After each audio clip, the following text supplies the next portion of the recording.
오늘 주시는 하나님 말씀은 사무엘상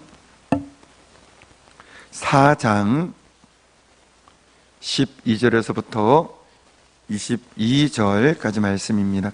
사무엘상 4장 12절에서부터 22절 한 절씩 교독으로 말씀 올리시겠습니다. 당일에 어떤 베냐민 사람이 진영에서 달려나와 자기의 옷을 찢고 자기의 머리에 띠끌을 덮어쓰고 실로에 이르니라. 그가 이를 때는 엘리가 깁 옆 자기의 의자에 앉아 기다리며 그의 마음이 하나님의 괴로 말미암아 떨릴 즈음이라. 그 사람이 성읍에 들어오며 알림에 온 성읍이 부르짖는지라. 엘리가 그 부르짖는 소리를 듣고 이르되 이 떠드는 소리는 어찌 됨이냐. 그 사람이 빨리 가서 엘리에게 말하니 그때 엘리의 나이가 98세라. 그의 눈이 어두워서 보지 못하더라. 그 사람이 엘리에게 말하되 나는 진중에서 나온 자라. 내가 오늘 진중에서 도망하여 왔나이다. 엘리가 이르되 내 아들아 일이 어떻게 되었느냐. 소식을 전하는 자가 대답하여 이르되 이스라엘이 블레셋 사람들 앞에서 도망하였고 백성 중에는 큰 살육이 있었고 당신의 두 아들 홈리와 비느하스도 죽임을 당하였고 하나님의 괴는 빼앗겼나이다. 하나님의 괴를 말할 때 엘리가 자기의 의자에서 뒤로 넘어져 문 곁에서 목이 부러져 죽었으니 나이가 많고 비대한 까닭이라. 그가 이스라엘의 사사가 된 지 40년이었더라. 그의 며느리인 비느하스의 아내가 임신하여 해산 때가 가까웠더니 하나님의 괴를 빼앗긴 것과 그의 시아버지와 남편이 죽은 소식을 듣고 갑자기 아파서 몸을 굽으려 해산하고 죽어갈 때 곁에 서 있던 여인들이 그에게 이르되 두려워하지 말라. 내가 아들을 낳았다 하되 그가 대답하지도 아니하며 관념하지도 아니하고 이르기를 영광이 이스라엘에서 떠났다 하고 아이 이름을 일가봇이라 하였으니 하나님의 괴가 빼앗겼고 그의 시아버지와 남편이 죽었기 때문이며. 함께 읽겠습니다. 또 이르기를 하나님의 괴를 빼앗겼으므로 영광이 이스라엘에서 떠났다 하였더라. 감사합니다. 이 시간 주의 말씀을 듣겠습니다. 성령 하나님 말씀하여 주옵소서. 자는 자나 듣는 자나 깨닫게 하여 주옵소서. 마음에 새기게 하시고 순종함으로 30배, 60배, 100배 결실을 맺는 저희들 모두 되게 하여 주옵소서. 예수님의 이름으로 기도드리옵나이다. 아멘. 할렐루야. 오늘도 주님 앞에 나오신 우리 모든 성도님들에게 그래서 큰 은혜를 베풀어 주실 줄 믿습니다. 우리 앞뒤 잡으시면서 인사 나누겠습니다. 오늘도 참 잘 오셨습니다. 하나님께서 놀랍게 쓰실 것입니다. 할렐루야. 온라인으로 함께 하시는 분들 위에도 동일한 은혜 주실 줄 믿습니다. 여러분, 계속해서 우리가 사무엘상 말씀을 우리가 함께 나누고 있습니다. 자, 오늘은 엘리의 이 가정 속에 일어난 끔찍한 일, 그리고 이스라엘도 마찬가지죠. 고통스럽고 너무나 절망스러운 이 사건들을 통해서 우리가 몇 가지 말씀들을 이렇게 은혜 받기를 원합니다. 여러분, 우리의 인생에 그런 일이 일어나지 않기를 원하지만 너무 힘든 일이 일어날 수 있습니다. 또 힘든 것이 너무 지나치다 보면 살 소망까지도 잃어버리게 되어지거나 너무 낙심되어져서 정말 괴롭고 어떤 소망도 가지고 어려울 정도의 힘든 일이 일어날 수 있습니다. 일어나지 않기를 원하지만 일어날 수 있습니다. 그때 우리가 잘 생각을 해야 됩니다. 결국은 성경에서는 여러 가지를 이야기를 하지만 크게 좀 이렇게 거친 이렇게 분류일 수도 있겠습니다만은 단순하게 분류를 한다고 한다면 우리 인생에 일어나는 너무나 또 큰 절망적인 사건, 고통스러운 사건, 괴로운 사건들은 크게 두 가지인 겁니다. 하나는 죄에 대한 하나는 심판이거나, 좀 이건 무서운 말씀이죠. 또 하나는 죄 심판 아니고 우리가 늘 나누고 제가 여러 번 소개한 것처럼 하나님의 우리를 향한 큰 계획이 있으셔서 연단하시고, 그리고 우리는 그 뜻을 모르지만은 하나님의 놀라운 선하신 계획이 있기 때문에 그런 고통과 어려움을 허락하실 수 있다는 겁니다. 여러분, 우리는 이미 알고 있습니다. 오늘 본문에 나오는 엘리의 이 가정 속에 일어난 이 끔찍한 일은, 너무나도 절망적인 일은, 이스라엘 가운데 일어난 이 살육은 죄 때문이었습니다. 우리가 이미 많이 앞에서부터 나눴죠. 오늘 본문에 어떤 사건이 일어나는가? 오늘 본문을 보면은 이제 전쟁터에 나가죠. 그리고 이 전쟁을 법계의 힘을 빌려서 이기려고 이렇게 가지고 왔습니다. 지난주에 나눴죠. 참된 신앙이 아니라 미신적인 그런 요소였습니다. 참된 하나님에 대한 신뢰가 아니라 이 법계라는 이것을 통하여 승리를 거두려고 한 겁니다. 하나님이 아니라 법계, 이게 뭔가 신비한 힘이 있는 것으로 여기면서, 이게 자칫하면 우리의 신앙이 미신적으로 빠질 수 있기 때문에 주의해야 된다고 했습니다. 근데 결과적으로는 패배합니다. 그래서 도망쳐온 사람이 보고를 하는데 큰 살육이 있었다고 말하고, 그리고 두 제사장 홈리와 비나스는 죽임을 당하고, 그리고 하나님의 궤, 십계명이 돌판이 되어 이루어졌는 그 하나님의 법궤는 빼앗겼습니다라고 보고를 하는 겁니다. 그 하나님의 궤를 말하고 보고를 할 때 엘리 제사장은 뒤로 넘어져서 꺾여서 죽습니다. 그리고 그 남편 죽고 시아버지 돌아가시고 하나님의 궤 빼앗겼다는 이 소식을 들은 며느리, 아마 임신해서 출산의 날이 다가왔으리라 생각하지만 그때는 아직 아님에도 불구하고 이 일로 인한 너무 큰 이 슬픔과 스트레스로 인해서 성경은 죽어가면서 죽어가면서 아기를 출산합니다. 아들을 낳긴 했지만 이가봇, 하나님의 영광이 떠났다라고 아이의 이름을 이가봇이라고 짓고, 이렇게 그런 장면으로 오늘 말씀입니다. 그러니까 이 가정은 완전히 몰락한 겁니다. 끝난 거예요. 이스라엘도 큰 살육에 고통이 있었던 것이죠. 근데 이 고통, 이 어려움, 이 절망은 죄 때문이었습니다. 다시 우리가 복습하는 의미 속에서 보면은 엘리의 두 아들의 죄에 대해서 사무엘상 2장 17절에서 뭐라 말씀하기를 하나님의 제사를 멸시했다라고 이야기를 하고 있죠. 그리고 사무엘상 2장 22절에서는 회막문에서 수종들의 여인들에게 부적절한 그러한 죄에 대해서 이야기를 하고 있습니다. 이거를 엘리사는 다 들었다고 했습니다. 근데 그것에 대하여 물론 이야기는 했지만 성경은, 하나님은 뭐라고 표현하느냐? 사무엘상 2장 29절에 보면은 너희는 어찌하여 내가 내 처소에서 명령한 내 제물과 예물을 밟으며 내 아들들을 나보다 더 중히 여겨 내 백성 이스라엘에 드리는 가장 좋은 것으로 너를 살찌게 하느냐? 결국은 아들들을 하나님보다 더 사랑하여 이 죄를 방치하고 내버려 뒀다는 겁니다. 그래서 사실은 여러 차례 경고의 메시지를 들었지만 해결하지 못했고 돌이키지를 못했고 이 끔찍한 절망적인 고통이 이런 겁니다. 이 엘리의 가정에 있어서는 좀 이스라엘의 이 큰 패배와 관련돼서는 원인이 죄인 거예요. 죄. 우리는 이것을 성경의 다른 부분에서 많이 살펴볼 수 있죠. 요나의 그 풍랑은 뭐 때문입니까? 뭐 물어보나 많아죠. 그가 하나님의 말씀에 대하여 불순종함으로 감으로 풍랑이 일어나고 던져지고 물고기 뱃속에 들어가는 겁니다. 그 밑바닥의 절망은 불순종의 죄 때문인 것이죠. 이스라엘 백성들의 멸망에 대해서도 역대하 36장 17절 20절에 보면 쭉 나오는데, 성전에서 아마 성전에 도망간 것은 거기 있으면 뭔가 살 수 있지 않겠는가, 이런 한가닥 희망 때문이었던 것 같습니다. 근데 성전에서 남녀노소 죽임을 당하고 성전의 보물들은 다 약탈당하고 성전은 불살라지고 살아남은 자는 포로로 끌려갑니다. 이스라엘의 예루살렘이 완전히 초토화됩니다. 동일하게 이것의 원인도 죄 때문이라고 이야기하고 있는 것이죠. 36장 14절을 보면 역대하 우상을 숭배하고 하나님께서 그 사신을 보내도 경고에도 비웃고 욕하며 하나님의 말씀을 버렸습니다. 그러니까 하나님의 그 회개케 하기 위한, 돌이키기 위한 그 마지막 시도마저도 다 비웃고 조롱하고 짓밟아버린 것이죠. 그래서 끔찍한 절망적인 일이 일어난 겁니다.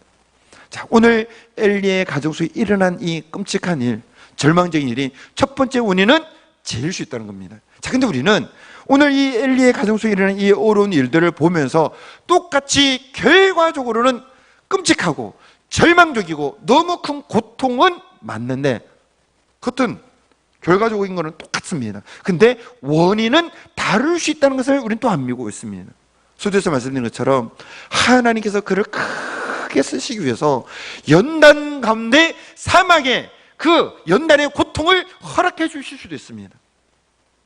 우리는 잘 몰라도 하나님이 그를 통해서 이루시는 놀라운 하나님의 계획이 있으셔서 그로 하여금 그 어려운 시련을 통과하실 수 있습니다. 결과는 다 똑같아요. 다 절망적일 수도 있고요, 정말로 힘들 수가 있고요, 고통도 똑같을 수 있습니다. 근데 원인은 다 다른 거예요. 여러분 뭐 수백 번 이야기를 드렸으니까 요셉의 그 고통, 형에게 팔려고 오그리 종사로 자기 죄 때문이 아닌 것 잘 알죠. 하나님이 그를 크게 쓰시기 위한, 세계의 중심지에 가서 하나님의 뜻을 이루기 위한 큰 일꾼으로 세우기 위하여 그 광야학교를 지나간 겁니다. 근데 그거 어떻게 설명이 되겠습니까? 그 지날 때는 너무나도 큰 고통 아닙니까? 절망 아닙니까? 근데 자기 죄 때문이 아니죠. 하나님이 그를 쓰시고자 하시는 하나님의 큰 연단 가운데 하나님의 계획 속에서 이루어진 것을 알고 있습니다. 다윗도 마찬가지인 것이죠. 우리가 가장 분명하게 볼 수 있는 이 예가 바로 이스라엘이 출애굽한 후에 바로 처음으로 맞닥뜨린 오름에서 이걸 분명히 확인하게 됩니다. 여러분, 이스라엘 백성들이 출애굽하고서 제일 먼저 부딪힌 오름이 뭡니까? 출애굽을 했어요. 막 환호성을 저지르면 출애굽을 했겠죠? 근데 하나님이 어디로 인도하십니까? 출애굽기 14장 1절을 보면은 하나님이 어디로 인도하시는 게 나옵니다. 보면은 이스라엘 자손이 명령하여 돌이켜 바다와 믹돌 사이에 비하유로답 곧 바알스본 맞은편 바닷가에 장말치게 하라. 자, 이 장소를 누가 인도하십니까? 하나님께서 인도하신 거예요. 이 자리로 모세를 통하여 이곳으로 가서 장막을 쳐라. 근데 그 지역은 아주 좁은 이렇게 협곡 같은 걸 지나가지고 큰 널찍한 모래사장 같은 곳인데 그 앞은 홍해 바다입니다. 그 뒤는 아주 큰 협곡 같은 곳이 있어서 나을 수가 없습니다. 근데 그 뒤로 누가 오느냐? 바로의 병거가 오는 겁니다. 근데 성경 뭐라 말하냐? 출애굽기 14장 4절 보면 이렇게 봅니다. 앞에 보면 이렇게 말하죠. 내가 바로의 마음을 완악하게 하여 바로가 그들의 뒤를 따르리니. 여러분, 앞에는 막힌 홍해로 인도하신 분은 누굽니까? 하나님이죠. 뒤에 바로의 군대로 하여금 추격하게 하신 분은 누굽니까? 누구십니까? 하나님인 거예요. 인간적으로 보면 절망인 거예요. 막 말발굽 소리도 들리고 뭐 이렇게 먼지 구름도 있었겠죠. 이스라엘 백성은 절망적이니까 출애굽기 14장 10절 보면 이스라엘 자손이 심히 두려워하여 여호와께 부르짖 꼬라보는, 그 뒤에 보면은 막 그렇게 더 나쁜 소리도 하긴 하지만 심히 두려워한 겁니다. 절망적인 것이죠. 근데 이 절망은 죄 때문이 아닌 거예요. 모세의 죄 때문도 아니고 지금 막 이제 출애굽한 이스라엘 죄 때문도 아니고 하나님의 계획 때문인 거예요. 하나님이 이루시는 뜻 때문인 거예요. 그러니까 결과적으로는 절망적인 상황, 결과적으로는 너무나도 고통스러운 상황, 결과적으로는 너무나도 두렵고 어떻게 할 수도 없는 상황으로 몰려져 있지만 원인이 틀린 거예요. 하나는 죄, 하나는 하나님의 연단이라든지 특극에 쓰시고자 하는 연단이라든지 하나님이 하시고자 하는 그 계획 때문에 일어날 수 있다는 거예요. 그래서 출애굽기 14장 다시 4절 뒷부분 보면 내가 그와 그의 온 군대로 말미암아 영광을 얻어 애굽 사람들이 나를 여호와인 줄 알게 하리라. 이 일을 통하여 하나님의 영광을 온 천하에 드러내기 위한, 그 일을 위하여 이 막다른 골목에서 이 절망적인 상황에 넣은 것처럼 보여지는 것이죠. 자, 오늘 우리의 인생 가운데 이런 일이 일어나지 않기로는 하지만 혹 만약 하더라도 이런 일이 일어난다면 어떻게 하겠습니까? 어떻게 하겠습니까? 또 다른 누군가에게 삼자가 볼 때, 야, 저 사람 집안이 망했대, 저 집에 애가 너무 불쌍해졌대, 우리 가정은 너무너무 지금 우리의 생업과 우리 가정 완전히 폭삭망했어. 아니, 또 제3자에 대해서 지금 그 부분도 나누겠습니다만, 그 집 망했대, 그 집에 큰일 났대, 그 집 쫄딱 끝났대, 이런 일들이 보여질 때 제3자, 우리에 가까운 누군가, 여러분, 그때 제3자는 결국은 두 가지 중에서 생각할 수 있는 거야. 죄져서 그럴 수도 있고 연단받아서 그럴 수 있고 이럴 수 있죠. 근데 이 정확한 원인에 대해서 누가 아실까요? 따라서 하나님만이 정확하게 아신다. 제3자에게 오름이 당하거나 절망적인 상황을 당하거나 고통의 일을 당할 때, 오늘 엘리의 가정은 진짜 끔찍한 일이죠. 또 좀 전에 말씀드렸던 그 갖가지 상황들도 끔찍한 일들이죠. 근데 누군가의 그런 일이 일어날 때 우리는 이렇쿵저렇쿵 말할 수 있지만 그것 틀릴 수 있습니다. 죄 때문인지 연단 때문인지 하나님의 계획 때문인지는 하나님만이 정확하게 아십니다. 우리는 제3자이기 때문에 잘 몰라요. 우리는 각자의 선입견이 있습니다. 우리가 보는 것은요, 전체를 보지 못합니다. 전체 중 일부만 보고 생각하는 거예요. 그것도 선입견을 가지고 보는 겁니다. 우리는 가진 지식과 어떤 생각이 한계가 있습니다. 그래서 그걸 가지고 저 사람 죄 받아서 그런 거야, 또는 뭐 하나님 크게 쓰시려고, 우리는 이런 것을 모르는 거예요. 잘 알고 있는 것처럼 욥이 그 오름을 당했을 때 욥의 끔찍함 당했죠. 그러나 욥은 동방의 의인, 동방의 큰 자고 하나님을 경외하고 그리고 악에서 떠난 자라고 했습니다. 순전하여 의롭고 떠난 자라고 했습니다. 그 자녀들도 이렇게 그 아버지를 닮지 않았겠습니까? 근데 욥의 친구들이 와서 하는 말이, 욥기서 8장 4절에 보면은 내 자녀들이 주께 죄를 지었으므로 주께서 그들을 죄에 버려두셨네. 이걸 쉽게 말하면 너희 아들 왜 죽었는지 알아? 죄 지어서 그런 거야 라고 친구들이 함부로 말한 거예요. 사실이 아닌데. 예수님의 십자가에 대해서도 어떻습니까? 예수님의 십자가, 그 당시에 예수님의 십자가에 대해서 이사야 53장 4절에서는 예언하여 말하기를 뭐라고 말하는가 하면, 그는 실로 우리의 질고를 지고 우리의 슬픔을 당하고, 우리 죄 때문에 예수님 고난 당하시고 십자가에 달린 거 아닙니까? 근데 사람들은 뭐라고 말하느냐? 그는 징벌을 받아 하나님께 맞으며 고난을 당한다. 쉽게 말하면 하나님께 죄지어서 징벌당하고 고난당하고 있는 거라고 그렇게 말하고 있는 겁니다. 율법에 나무에 달린 자는 하나님 저주를 받는 자라고 표현되어 있기 때문에 그렇게 그들은 보고 그렇게 생각해요. 근데 그들의 견해가 맞습니까? 그들이 예수님에 대하여, 그리고 욥의 친구들이 욥의 그 고난에 대해 말한 것이 맞습니까? 틀린 거예요. 우리도 똑같은 우를 범할 수가 있는 겁니다. 그래서 누군가가 오름 당하거나 힘들 당하거나 절망적인 상황을 당하면 그게 죄 때문인지 하나님 쓰시고서는 연단 때문인지 하나님 뜻 때문인지 우리는 모르는 거예요.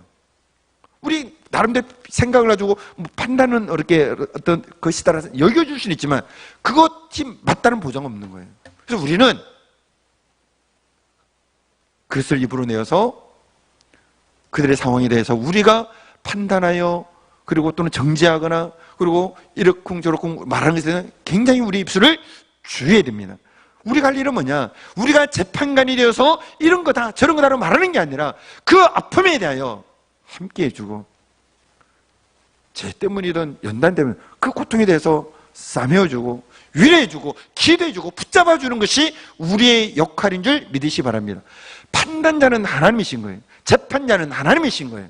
우리는 모릅니다. 하나님이 하시는 것이고 우리는 같이 아파해주고 기도해주는 것이 우리의 역할인 거예요. 그래서 야고보서 4장 11절 12절 보면 형제들아 서로 비방하지 말라. 형제를 비방하는 자는 형제를 판단하는 자는 곧 율법을 비방하고 율법을 판단하는 것이라. 앞엔 비방이고 뒤에 보면은 판단하지 말라는 거예요. 판단. 내가 만일 율법을 판단하면 율법의 진행자가 아니요 재판관이로다. 입법자와 재판관 오직 한 분이, 여러분 입법자와 재판관 이렇다 저렇다 재판하시는 분은 하나님이시는 거예요. 너희 구원하기도 하시고 멸하기도 하시는 너는 누구이기에 이웃을 판단하느냐? 라는 거예요. 로마서 12장 15절에서는 즐거워하는 자들과 함께 즐거워하고 따라해서 우는 자들과 함께 울라.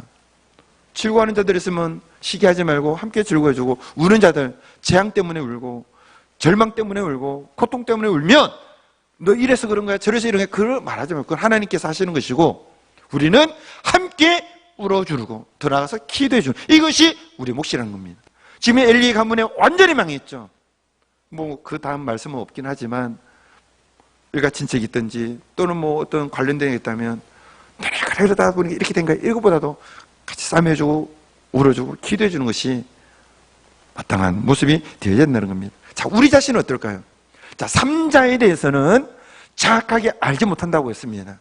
그럼 우리의 몫이 아니에요. 근데 내 자신에게 일어난 일 어떨까요? 내 자신에게 고통스럽고 절망스럽고 막다른 궁지에 물려서 정말로 파멸 같은 오름이 임하게 되어지면 어떨까요? 여러분, 3자는 모르지만은요, 내 자신에 일어난 일에 대해서는 100%는 아닐지라도 어느 정도는 느낄 수 있습니다. 그리고 성령님께서 우리 자신의 일에 대해서는 깨닫게 해주십니다. 자, 요나가 풍랑에 만나고 물고기 배수에 들어갈 때 그 원인을 요나는 알았을까요? 몰랐을까요? 알았습니다. 성경 보면요, 이 사공들이 이 원인 누구 때문에 있는지 죄별을 뽑죠. 요나가 뽑히는데 어째서 이런 일이 일어나느냐 이렇게 물었을 때 요나는 자기가 하나님의 낯을 피하였기 때문이라고 정확하게 이야기합니다. 이 절망적인 상황은 자기 때문에, 자기는 알고 있는 거예요. 요셉의 형제들이, 물론 요셉이 이렇게 가장적으로 한 것이긴 하지만, 형들의 입장에서는 지금 애굽에 가장 권세 있는 자가 자기들을 이제 잡아가두고 막 이런 상황이 일어나니까 얼마나 괴롭고 절망적인 상황이었겠습니까? 그때 이 요셉의 형들이 하는 말이 뭔지 아십니까? 창세기 42장 21절을 보면 이렇게 말합니다. 그들이 서로 말하되 우리가 아우의 일로 말미암아 범죄하였도다. 그가 우리에게 애걸할 때 그 맘의 괴로움을 보고도 듣지 않았으므로 이 괴로움이 우리에게 임하였다. 그들은 이 문제, 이 고통, 이 절망적인 상황이 요셉에게 행한 자기들의 죄 때문이라고 스스로 진리하면서 깨달은 거예요. 여러분, 삼자는 우리가 함부로 판단해서는 안 되지만 우리의 삶에 일어난 일에 대해서는 우리가 기도하면서 나갈 때 깨닫게 해주십니다. 말씀을 통해 우리에게 들려주십니다. 이거는 죄 때문이다. 이거는 너를 더 크게 쓰기 위한 연단의 과정이다. 지금 내가 다 그걸 알지 못해도 너를 향한 하나님의 계획이 있기 때문이다. 그러니까 고통과 절망은 똑같은데 원인은 틀린 거예요. 죄라고 성령님이 깨워주시면 딴 방법이 있습니까? 회개 말고는 방법이 없는 거예요. 엘리 가문이 이렇게 망한 것은 하나님이 여러 차례 이 심판을 말씀하셔서도 돌이키고 회개하지 않았기 때문인 겁니다. 그럼 회개하고 돌이키면요, 하나님 은혜와 국률 하나님이시기 때문에 끝에 이르렀어도, 심판의 그 끝에 이르렀어도 하나님 은혜를 베풀어 주십니다. 우리가 잘 아는 대로 탕자가 회개하고 돌아오죠. 자기가 이 고통이 자기 때문인 걸 고백하지 않습니까? 누가복음 15장 18절 보면 내가 일어나 아버지께 가서 이르기를 아버지 내가 하늘과 아버지께 죄를 지었사오니, 이 자기 고백이죠. 이거 내 때문이라는 건 자기 때문. 그래서 갈 때 우리가 잘 아는 대로 누가복음 15장 21, 23절 보면 아버지는 다 회복시키는 거예요. 좀 전까지는 그 비참한 가운데 절망 가운데 살았으나 회개하여 아버지께 돌아오니까 제일 좋은 옷을 내다 입히고 손에 가락지 끼고 발에 신을 신기고 살찐 종아리를 잡아다가 잔치를 베풀며 회복시키는 거예요. 죄 때문이면 포기할 필요 없습니다. 절망할 필요도 없어요. 회개하고 돌이키면 그 은혜가 풍성하신 하나님은, 독생자들까지도 우리에 의해 내어주신 그 주님은 그 모든 우리 부족함에도 불구하고, 허물에도 불구하고 다 용서해 주시고 오늘 이 탕자를 회복시키신 것처럼 회복시켜 주시는 것이죠. 이 절망이 내 불순종 때문이구나, 죄 때문에 하면은 회개하고 돌아가면은 회복시키는 겁니다. 그러나 이것이 연단이라고 한다면, 지금은 모르지만 하나님의 계획 때문이라고 한다면 따라하겠습니다. 인내해야 된다. 끝까지 믿음 지켜야 된다. 이거는 방법이 없습니다. 이 광야의 시간이 지날 때까지 끝까지 믿음 지키는 거예요. 그때는 기도응답도 안 되고 너무나도 힘들고 끝은 보이지 않고, 그래도 그냥 끝까지 믿음 지키면서 하나님께서 나를 위하여 선한 일 하실 거야.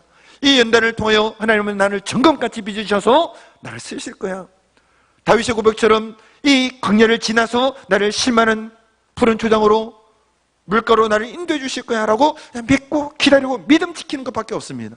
소망도 보이지 않고 어떤 가능성도 보이지 않아도 그 고통 속에서 그냥 믿음을 끝까지 지키는 거예요. 이게 참 어렵죠. 근데 하나님 놀랍게도 그 과정을 통해서 그를 크게 쓰시는 겁니다. 또 그 일을 통해서 하나님의 영광이 나타나시는 일들이 일어나게 되는 것이죠. 시간이 많이 지나서 말씀을 맺고자 합니다. 한 가지가 더 있긴 합니다만은 말씀 맺고자 합니다. 자, 오늘 너무나도 끔찍한 일, 절망적인 일, 고통스러운 일의 첫 번째 원인은 죄 때문일 가능성이 큽니다. 두 번째는 연단과 하나님의 계획 때문일 수 있습니다. 삼자에게 그런 일이 일어나면 우리는 모르기 때문에 함부로 판단하면 안 됩니다. 우리 할 일은 같이 울어주는 거예요. 기도해 주는 거예요. 붙잡아주는 겁니다. 그러나 내 자신에게 일어났을 때는 기도하는 것이죠. 성령님이 우리에게 조명해 주실, 깨닫게 해주실 겁니다. 죄 때문이면 회개하고 나가면 회복시켜 주시고, 연단 때문이라고 한다면, 하나의 어떤 계획 때문이라고 한다면 어떻게 합니까? 인내해야죠. 그 광야의 기간이 끝날 때까지 실족하지 말고 하나님 응답하지 않는다고 그렇게 넘어지지 말고 그냥 인내해야 됩니다. 하나님이 때 가장 놀랍게 쓰십니다. 다윗의 역전, 요셉의 역전 우리가 다 알고 있습니다. 그 역사들이 일어나게 될 겁니다.